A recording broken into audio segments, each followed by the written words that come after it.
Welcome to the second part of Harald Finehair's saga, the third saga of Heimskringla. And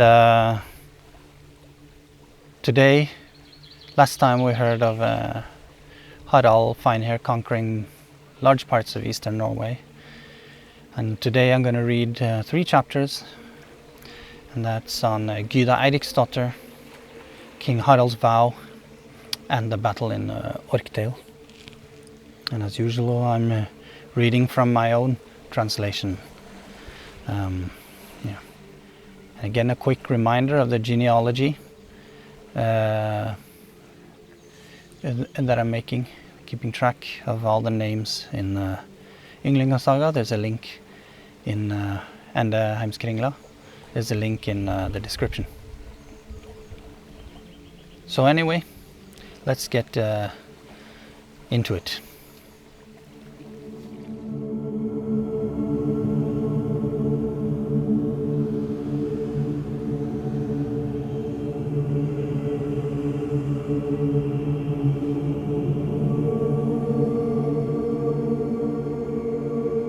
On Gyda Eiriksdaughter, King Harald sent his men for a lady called Gyda, the daughter of King Eirik of Hordaland. She was being fostered in Valdres by a great farmer. Hordaland are the areas around, if you look at a map, Hardangerfjord is a Hardangerfjord. And these areas, King Harald had a claim to Sogn, which is just north of Hordaland. So these are areas that he doesn't control or have a claim to. And Valdres is just west of and north of the lands that he's sitting in. So his lands in Land, they border what is today called Nordre. They border to the southern tip of Valdres.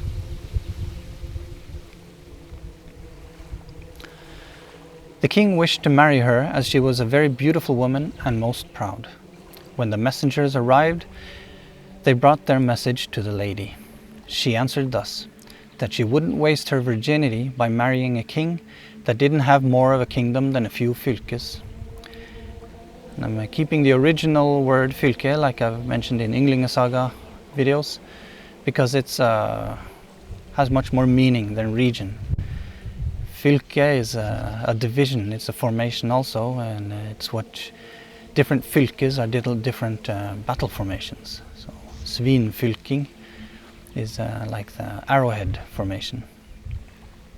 Likewise, a fylke region is the region just under national, and was used until recently in Norway. It seems curious to me that none of these kings would want to lay claim to Norway and rule as a monarch, such as King Gorm of Denmark and King Eirik of Uppsala.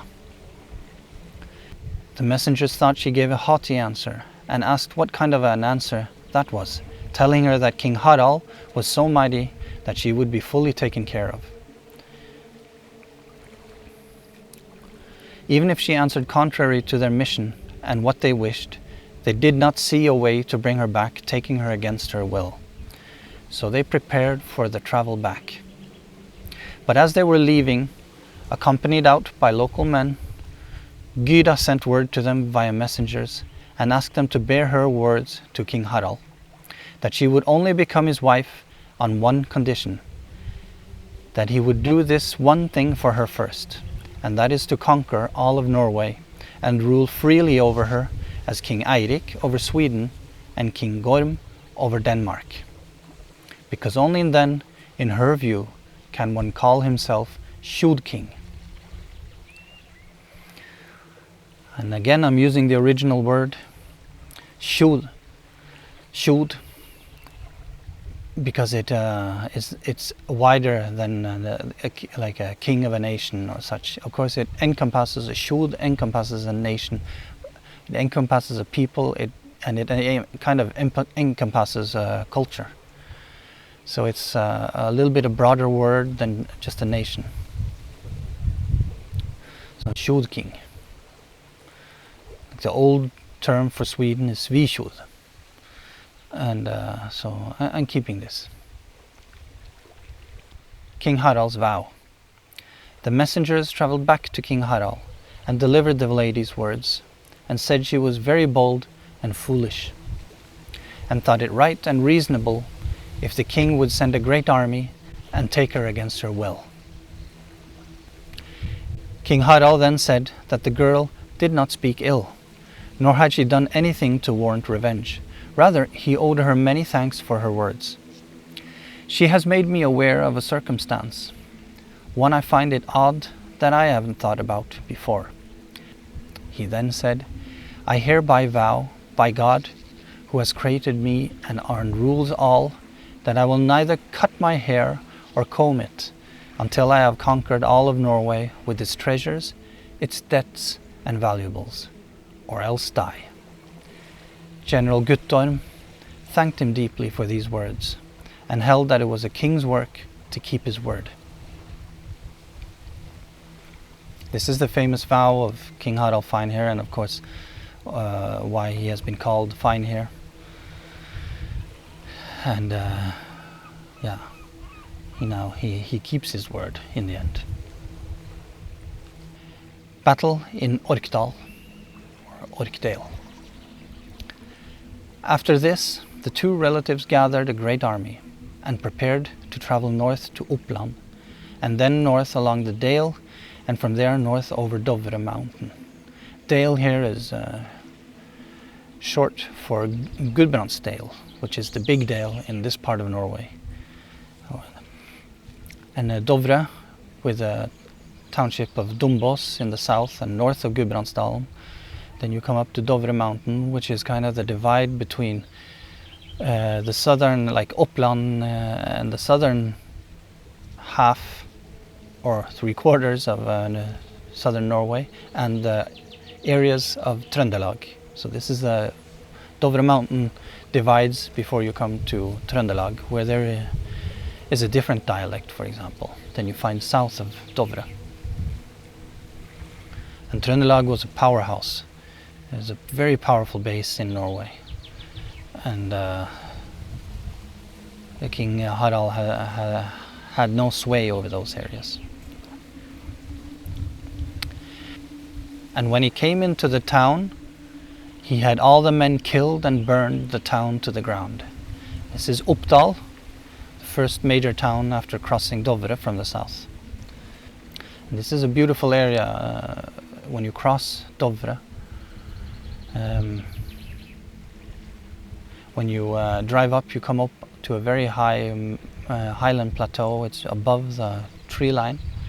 So very beautiful nature, and you can see far around, and you look to your west while driving across Dovre or walking.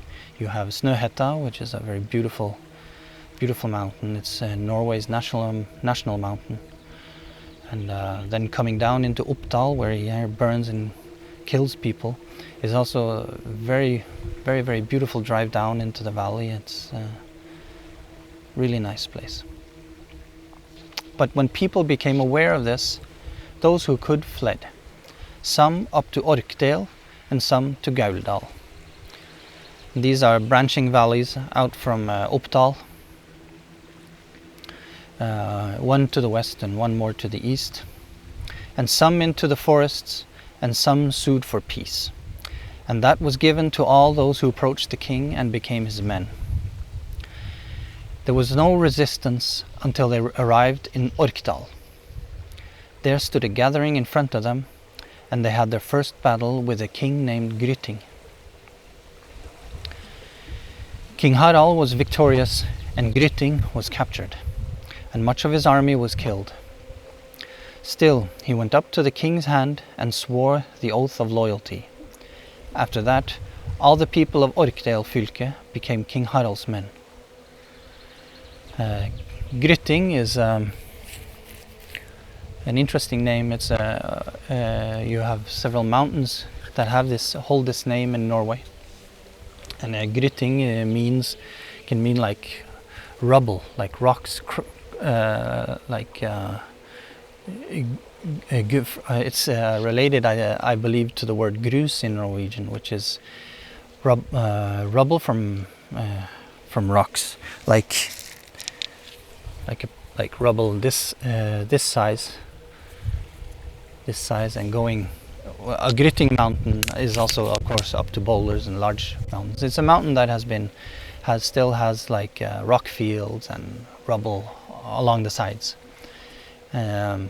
Is a gritting, and it's quite interesting because one of the main tribes mentioned by Jordanes in the Getica, when he's talking about the Goths, which is according to Jordanes their own Gothic historian, according to him,